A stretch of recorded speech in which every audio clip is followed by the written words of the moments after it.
মোবাইলে দেখলাম যে 5 জনের 5 রকম মত এই নামাজে। আপনারা হুজুর, আপনাদের পিছনে হাজার হাজার লোক নামাজ পড়ে, আপনাদের মধ্যে 12 রকম মত কেন?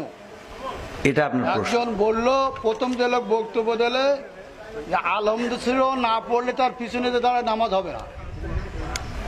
আচ্ছা, মানে এখন মূল প্রশ্ন হলো আমাদের মত এত বেশি কেন? এইটা এত মত বেশি বক্তব্য দিচ্ছেন, হ্যাঁ সব শুনলাম, আমাদের মধ্যে দ্বিধাবন্ধ দিচ্ছেন তো আপনারা।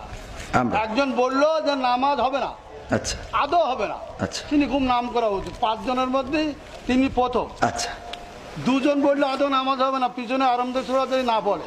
আচ্ছা, তারপরে একজন বললো না, আরামদায়ক পড়া যাবে না, একজন যখন জোরে ইমাম পড়বে তখন পিছনে পড়ার কোনো যুক্তি নেই।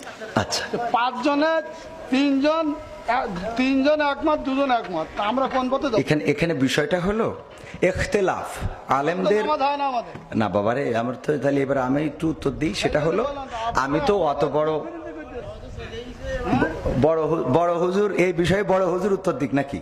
আমি শুধু এতটুকু বলি, সেটা হলো ইখতিলাফটা আলেমদের, এই ইখতিলাফ এটা এখন শুধু না, বিশ্বনবী সাল্লাল্লাহু আলাইহি সাল্লামের সাহাবীদের যুগেও ইখতিলাফ ছিল। এটা মত পার্থক্য থাকবে। আপনি একজন চেয়ারম্যান, বাংলাদেশে অসংখ্য চেয়ারম্যান আছে না নাই? তো সব চেয়ারম্যান কি একই সুরে কথা বলে? বলেন। চেয়ারম্যান করে ইসলামের মধ্যে ভেদাভেদ হবে কেন? চেয়ারম্যানই করে এক জিনিস আর ইসলাম এক জিনিস। চেয়ারম্যান আর ইসলামের মধ্যে আপনারা তো বুঝাইতে পারবেন না। আমি যদি বলি, যেমন আপনি একজন আলহাজ মানুষ, দেখেন আপনি সব বাদ দেন, ইসলামের বেসিক কিছু নিয়ম আছে। ইসলামের কোনো সম্পর্ক নেই। আচ্ছা, ইসলামের তো আপনি হজটা করেছেন, তাই না?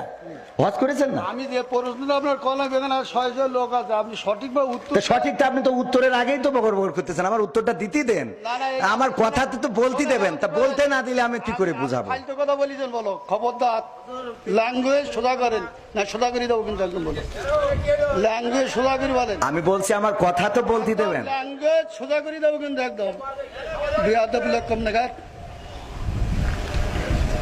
ভগর করতে যাবি, খাবার দেবো, একটা চোখ বাসটা করে দেবো কিন্তু একদম। আমি প্রশ্ন করলাম যে একজন লোক বলতে যে আলহামদুলিল্লাহ নামাজ পড় না, শুরু না বললে নামাজ হবে না, ফালতু করতেছি। আমি বলছি আমার উত্তরটা তো দিতে। কোন জায়গায় কি বলতে জানি যাই, পোকাতে কি লেগে পড়ে জানি যাই, কম নাগাদ